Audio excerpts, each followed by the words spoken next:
As we have been very clear about, children, our objective is to unite these unaccompanied children, children under the age of 18, with families, with sponsor families. So children have been traveling through Tennessee. They are simply on their way to unite with relatives and sponsors, to meet sponsors in the state, or just traveling through Tennessee until they reach another destination to unite with family members or legal sponsors. As you know, geographically, it's right in a place where there's a lot of states around it, so it's a place where some flights have gone through as children are moving to other destinations. And since this was something that the governor of the state said he didn't want, this is not a case of federal officials trying to sneak something past the state level officials. I think I'm confirming here that Tennessee is a state that is right near in the middle of the country, and some kids have to travel through there to get through their destination, and we've been very clear that our objective is to treat these kids humanely, get them to safe homes, especially homes of loved ones and sponsored families. Go ahead. Point of clarification, you mentioned detailed some of the cuts to the counter proposal. Did I hear you right? That said they're going to find a home in other Senate legislation that's currently through now, like the China bill. So while they're coming out of your counter proposal, they are going to find a home somewhere There else. are some components, where there is some overlap in the Frontiers bill and the CHIPS bill, where there is opportunity to still move forward on some of the president's ideas. Gotcha. Republican governors in some 22 states have rolled back those expanded unemployment benefits. What is the White House or the Biden administration doing to preserve those benefits, if anything, at the state level?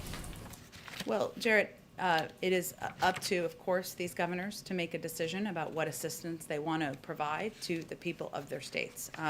Our view continues to be that unemployment insurance, of course, at a federal level, which is something we advocate for and would work to pass through Congress, or have worked to pass through Congress, is something that can help people during a time where there are still more than 8 million people out of work make ends meet. And that there is not overwhelming data that suggests that it is a driving factor in people not reentering the workforce, especially at a time where we're continuing to recover from the pandemic. But it is ultimately up to governors to make those decisions. And there's nothing the federal government can do, just to be clear. We can continue to convey what we see in the data, what we advocate for in terms of what we think will help get people back on their feet, and we use every opportunity to do that. The Washington Post just reported some details on the upcoming budget, specifically that the public option to create a government-run health insurance program and a pledge to cut prescription drug costs are not going to be in that budget proposal. Anything you comment on that? Well, we'll be announcing and rolling out the president's proposed budget a week from today. Buckle up. I know it's a big day for Reuters those days, and I'm not going to get too far ahead of that. But what I will tell you is that what it will outline is how we're proposing to pay for a range of the proposals the president has put forward. And he's clearly talked about and remains committed to his campaign pledge of pushing for a public option, to doing something to address the rising cost of prescription drugs, something he talked about in his joint session address. But every entity may not be reflected in this budget. Go ahead. Thanks, Jen. Back to the Middle East.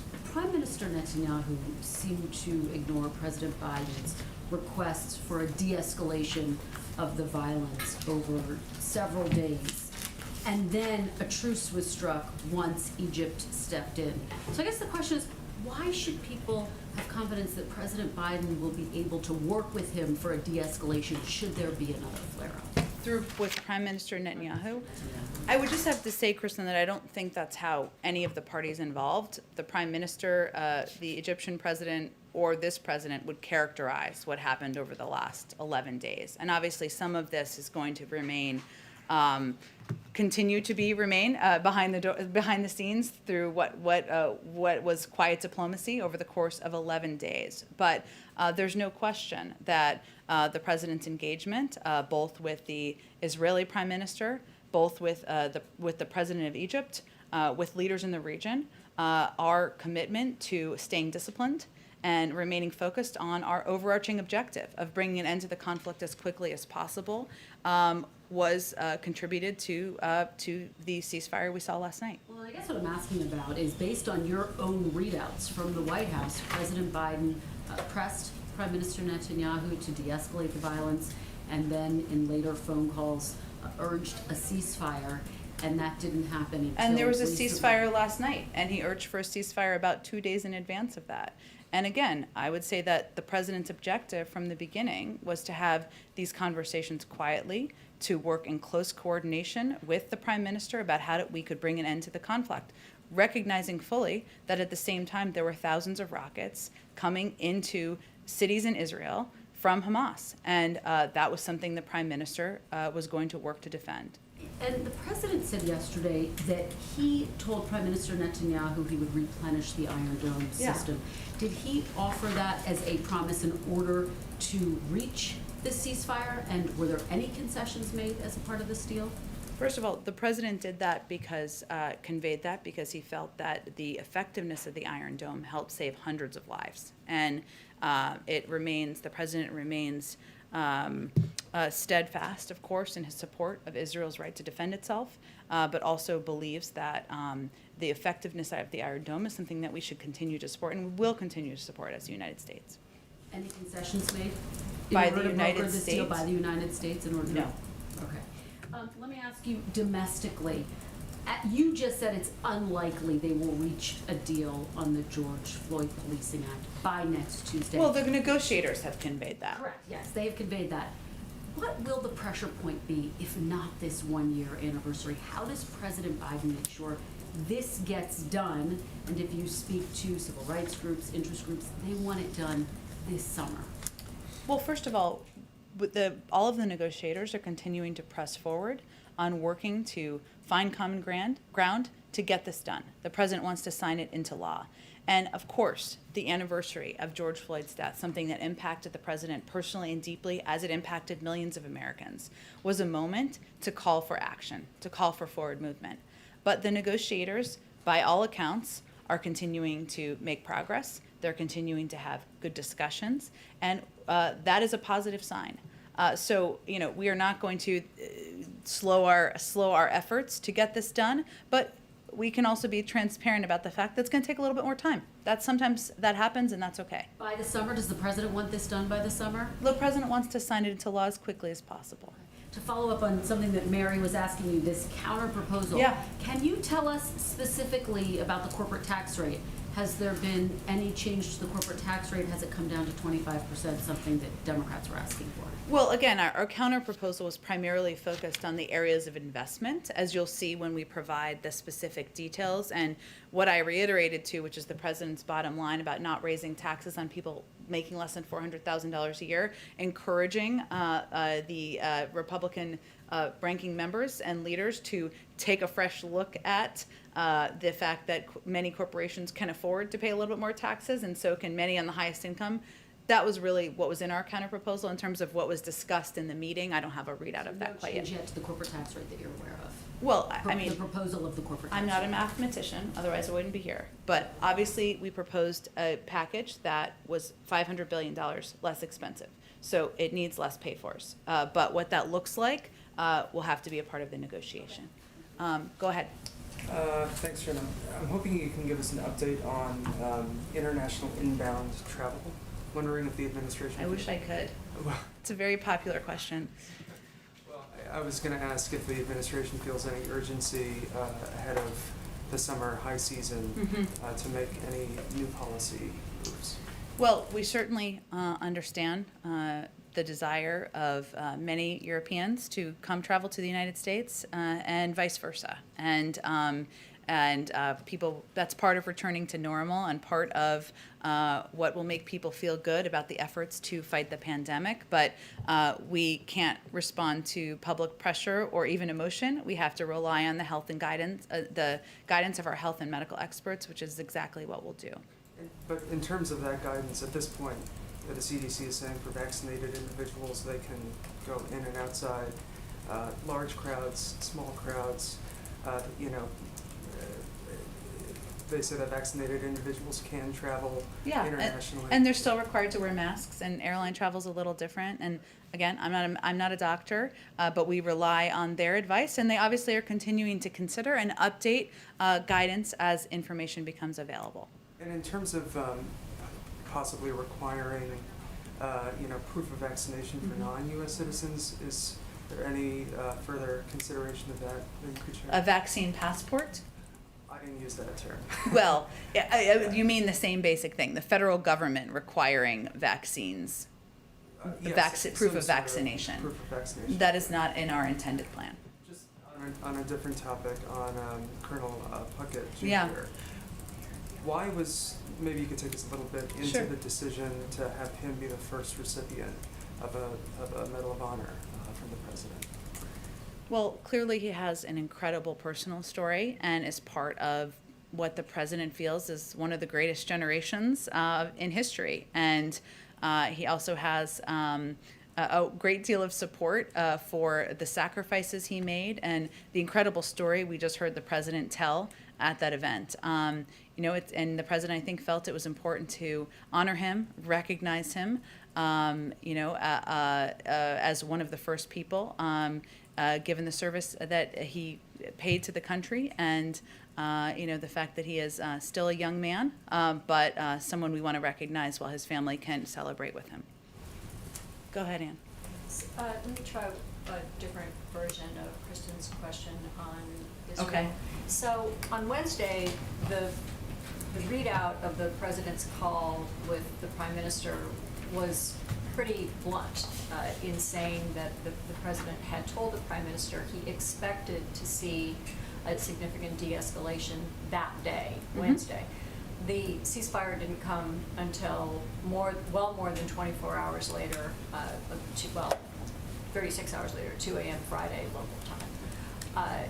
Was the president concerned, and was there any consternation around here as the day wore on Wednesday and moved into Thursday, that the prime minister was blowing him off, not listening to him, not doing what the president had asked him to do? No, and that is not a reflection of what happened behind the scenes either. Clearly, the president felt it was important to convey, even in a public readout, that his view and the view of the United States was it was time to move toward a ceasefire.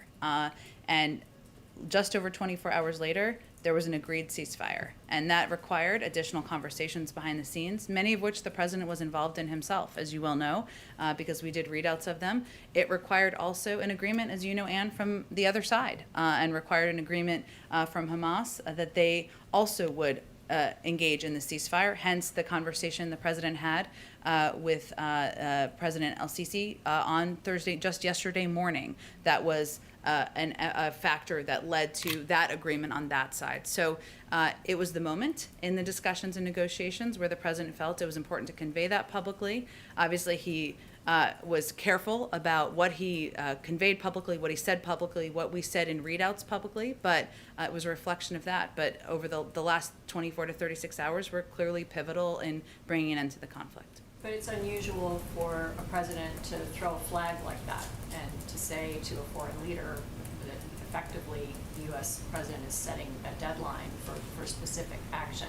If that specific action isn't met in the deadline the president sets, even though I completely take your point that there was a ton of other stuff happening and it wasn't a terribly much longer time period than the one the president has set, is there a risk that the president looks in any way weak or ineffective in having set the deadline to begin with? Well, first of all, there was a ceasefire in 11 days. That was 1/5 of the length of time of the 2014 conflict, with far fewer lives lost. This was accomplished in part because of intensive, quiet diplomacy, where we did not make him or leaders in the United States the centerpieces of this effort, because we felt that was not that the most important thing we could do was play a role behind the scenes. That's exactly what we did. The conflict has now ended. There is a ceasefire just over 24 hours after that call was made, and that was an important point to convey publicly. But no, that is not our view from here. One other topic, this month the Justice Department had informed Washington Post reporters, Yeah. and then this week CNN reporter, that the previous administration had obtained their phone records as part of investigations into presumed leaks that led to news stories. What is this administration's view of the appropriateness of seeking reporters' phone records, and do you plan to continue those investigations? Well, first, I will say that I learned of this issue for the first time after CNN's report yesterday, and I know similar sentiments have been expressed from many parts of this government. As I understand it, the records sought and the legal process to obtain them began, as you noted, during the prior administration.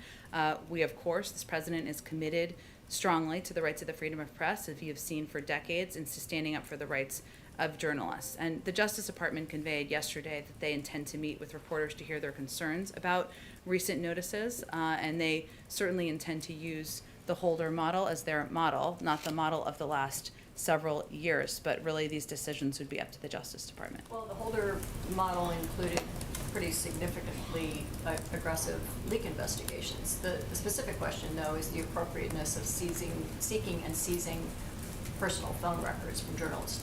Does this administration believe that's an appropriate tactic? Well, again, it was done by the prior Department of Justice. I would send you to the Department of Justice for any comment on what their intentions are moving forward. Go ahead. There was a Marist poll that came out earlier weighing race relations in the U.S. with 17% of people saying that they did not believe that things had, 17% believing, only 17% things had changed. Earlier you talked about police reform and what the administration is doing. You mentioned building trust in communities, but what does that actually mean? Well, I think the reason I referenced that is because obviously passing, or our view, I should say, is passing the George Floyd Justice in Policing Act into law, ensuring that there is more accountability, more requirements and restrictions in place for departments across the country, and also it would be a contribution to rebuilding trust in communities. Obviously, there's more that needs to be done beyond that. That's not the only step, far from it, but I think our view and the president's view is that signing this bill into law would make a contribution.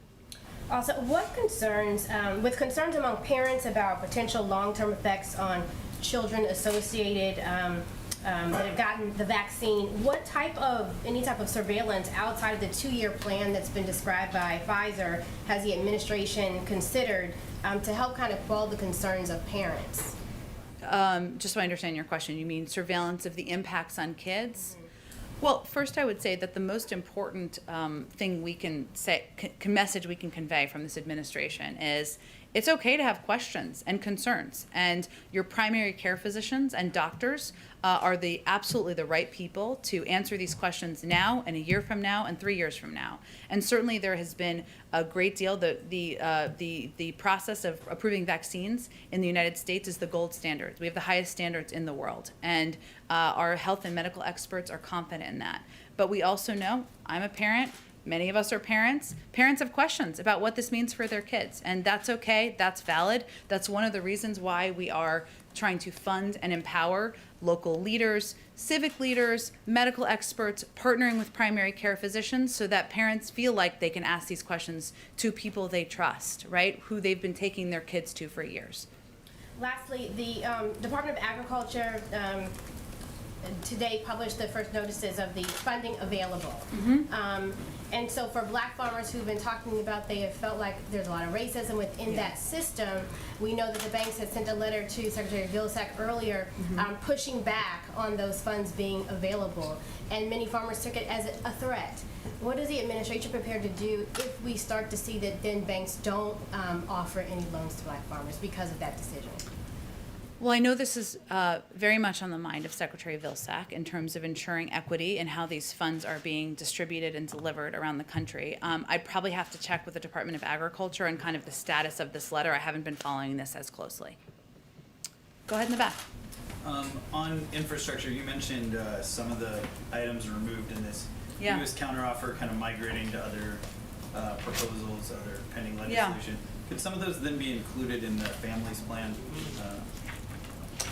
Well, look, I think the reason I referenced the CHIPS proposal and, of course, the Frontiers proposal is because, as you know, those are negotiating and working their way through in a bipartisan fashion at this point in time. But as I've also said from here, but I'll restate, what the president's put forward is a bunch of large, bold ideas, right? The mechanisms and the mechanics of how they move forward, we're very open to working with Congress on what that looks like. So there is some overlap in some of the pieces proposed in the jobs plan with some of the components in the CHIPS plan and the Frontiers plan. Hence, there's an opportunity to move those ideas forward. But beyond that, obviously he'll continue to press for these in the months ahead.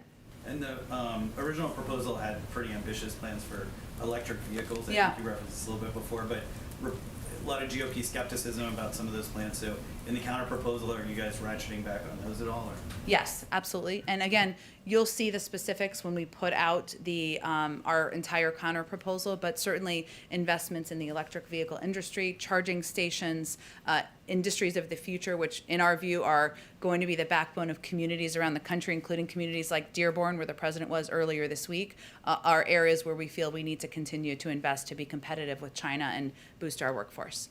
Go ahead in the back. Thanks, Jen. The administration has said that it wants to work with Japan and South Korea to stand up to China's aggression. But as you know, South Korea and China, they're heavily dependent on, South Korea and Japan's economies are heavily dependent on China. And there's also been some reports about the South Korean side being reluctant to add any language that might upset the Chinese in today's joint statement. So how is the administration going to work with South Korea and Japan when it comes to standing up to Beijing when their economies are so closely tied to China? Well, first let me say that it should send a clear message about the importance of these partnerships and alliances that the first two bilateral meetings the president has had after today are with Japan and South Korea. And obviously there are a range of means we coordinate and communicate with both of those countries, including through our trilateral discussions that we've already participated in at a very high level from the federal government with our National Security Advisor and our Secretary of State. We certainly recognize that fundamentally our two countries, the United States and South Korea, may look at aspects of our relationship with China similarly and some aspects differently. And that will be a part of our discussion and a part of what we understand going into these discussions that are ongoing now. But at the end of the day, we feel there's areas of cooperation and partnership with South Korea. As you know, there was a big announcement that was made today, which we welcomed, which is significant investments in the United States by South Korean companies, totaling more than $25 billion, which that reflects the longstanding close economic ties between the United States and South Korea. And we expect there to be continued opportunities for those type of economic engagements and cooperation. Just one more. There's, as you know, there's ongoing tension between South Korea and Japan. Will he urge President Moon Jae-in today to improve its relationship with Japan? Well, first, we continue to promote expanded trilateral U.S. South Korea-Japan cooperation. Again, you've seen that through the trilateral meetings that we've had at a very high level. We not only want to strengthen America's relationship with our allies, but also between our allies, and nowhere is that more important than between South Korea and Japan. So certainly, there's a range of topics they'll discuss, and they'll have a press conference to talk about all of it. Go ahead. Thank you. Oh, I'm sorry. I'll go right to you next. I will not forget you. Sorry, I was jumping around. Go ahead. Thanks, Jen. I wanted to ask about President Biden's conversation with Rep. Rashida Tlaib on the tarmac in Michigan.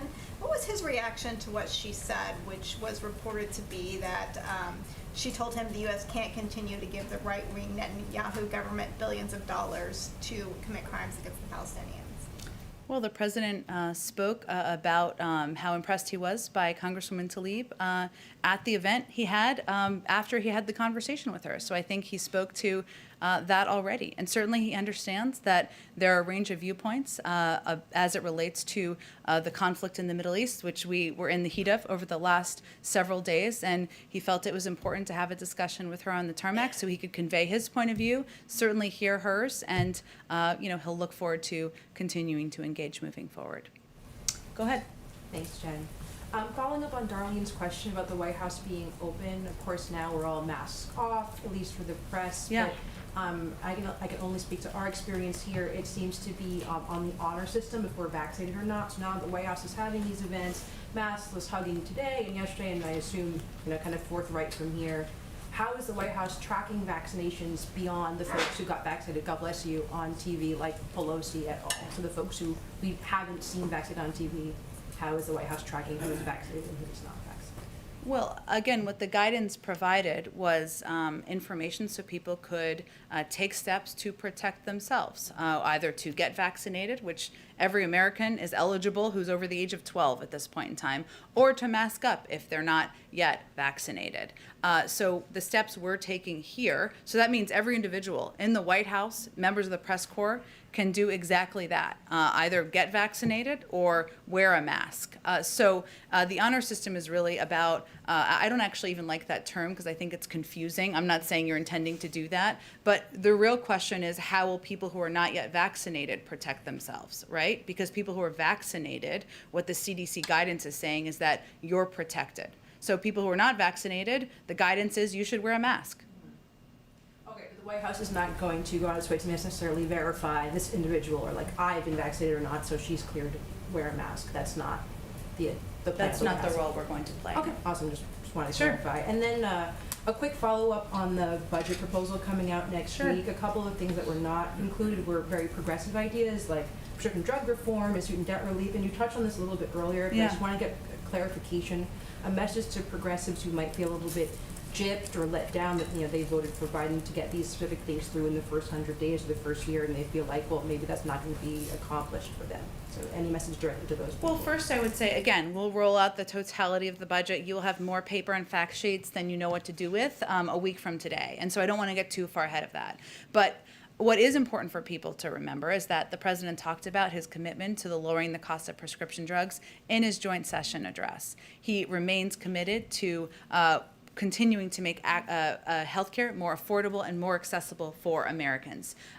Is the totality of everything he wants to accomplish in his presidency done in the first 100 days? Clearly not, because we've passed that period of time. And will every single thing he wants to get done in his presidency be reflected in the budget? It won't. But that doesn't mean he's not committed to it, and it doesn't mean that he doesn't have a desire to move all of these agenda items forward that he talked about in his joint session address and that he talked about when he was running for president. Go ahead in the back. Good afternoon. House Speaker Nancy Pelosi's call for a diplomatic boycott of the 2022 Beijing Olympics. Does President Biden agree with that urging Our position hasn't changed. at all? Human rights and all, and as much as this administration forcefully defends human rights and We are treating people quite outspoken on human rights, the values of the United States, in our conversations with the Chinese government and leaders, and any country where we have concerns, as was clear in the readout that from the president's call with President Xi, and as has been clear in every engagement we've had with the Chinese leaders. But our position on the Beijing Olympics has not changed. Okay, to follow up, if I can. Yeah. In light of the Israeli-Palestinian fighting, genocide against the Uyghurs, the plight of the Rohingya, persecution of Christians across the globe, this is the big question here. Going forward, how is the Biden administration going to foster international religious freedom? Well, there was a lot wrapped up in there. What I will tell you is that, broadly speaking, the president and the administration, the Secretary of State, will continue to advocate for freedom of religion, freedom of expression, freedom of media around the world when they have engagements diplomatically, when we have bilateral meetings, through public and private conversations. And closer to home, finally, we've seen gas prices rising. It's a much different topic here. Gas prices rising significantly, and we all know that they hurt poor people. They hit them the hardest. Right? Every dollar that That's comes why in. it's so perplexing that some are proposing user fees, but it's another topic. All right. Well, you want to continue on your? Go ahead. Okay. I don't know. You had a question. Well, my question is the Biden administration does it have any plan or any sort of action it can take to try to bring down prices, or at least somehow make the cost less, whether it's a tax or something to help impoverished people? Otherwise, the money that's going to them in the form of the rescue plan and the other money is really money going back out the door to pay for higher gas, isn't it? Well, first I would say that the president's plans, his proposals, whether it was the American Rescue Plan, his American Jobs Plan, his American Families Plan, have all been proposed through the prism of what he can do to help working people, help people trying to make ends meet, help people trying to put food on the table. His proposals have helped cut childhood poverty in half by this year. It's helped put 1.5 million people back to work, has helped ensure that families and parents have a little bit of extra assistance so they can cover the cost of childcare. So that has been the prism through which he's made all of his proposals. I have to wrap this up in a minute here. Just but a quick point yeah. of clarification. What did you mean when you said that when it comes to spying on journalists, this DOJ is going to follow the Holder model? Because Eric Holder was the Attorney General when the DOJ was spying on the Associated Press and was obtaining phone records for bureaus and individual journalists. Well, the question that was asked, which was a good question, was about the records that were taken or seized or whatever, however you want to characterize it, during the last administration. And we're not going to follow the Barr model. I would say I would point you to our Department of Justice to how they will approach that issue. You said the Holder model, and Eric Holder did monitor the phone records of journalists. I think I would point to the Department of Justice here. All these decisions would be made by our Attorney General in the Department of Justice. And again, they are going to be meeting with journalists to hear their concerns. And certainly we will continue to advocate for freedom of press, freedom of expression in the United States, of course, but also around the world. Thank you, everyone. Oh, I'm sorry. I don't unintentionally forget. It's my favorite part of the week. Go ahead. Hello. How are you? I'm good. Thank you, Jen, for the opportunity. My name is Andrew Pang. I'm with the YAPI, a publication dedicated to tracking Asian American and Pacific Islander activism. I have two questions. The first one's on anti-Asian hate. In addition to the COVID-19 Hate Crimes Act that the president signed yesterday, the administration also announced plans back in March to reestablish the White House Initiative on Asian Americans and Pacific Islanders. The White House also said that the president would appoint a permanent director to lead that initiative. Do we have any announcements, or can we expect an update on an executive order reauthorizing the initiative? Sure. Well, thank you. It's very nice to meet you. Thanks for all the reporting you do. I will first say that reinstating and expanding the White House Initiative on Asian American and Pacific Islanders and ensuring that it is successful is a top priority for the president. He's committed to reestablishing the initiative, as he talked about early on in his presidency. We hope to have more on that soon. So soon coming weeks on more specifics and an update. As you noted, he signed into law a bipartisan bill, the COVID hate crimes bill legislation yesterday. First big event here at the White House with bipartisan support. Welcome people to the White House. That just conveys how important that legislation was to him. And he also committed to appointing a senior member of his White House team, which he has done, who has a seat at the table, both on policy and personnel, to speak to the initiatives that are important to the AAPI community. But hopefully we'll have more soon. Maybe if we're having this conversation next week, I'd have more of an update, but it could be that soon. But it's very nice to meet you. Thanks for joining us in the briefing room. Thanks for everyone so much, and have a wonderful weekend. Thank you, Jen.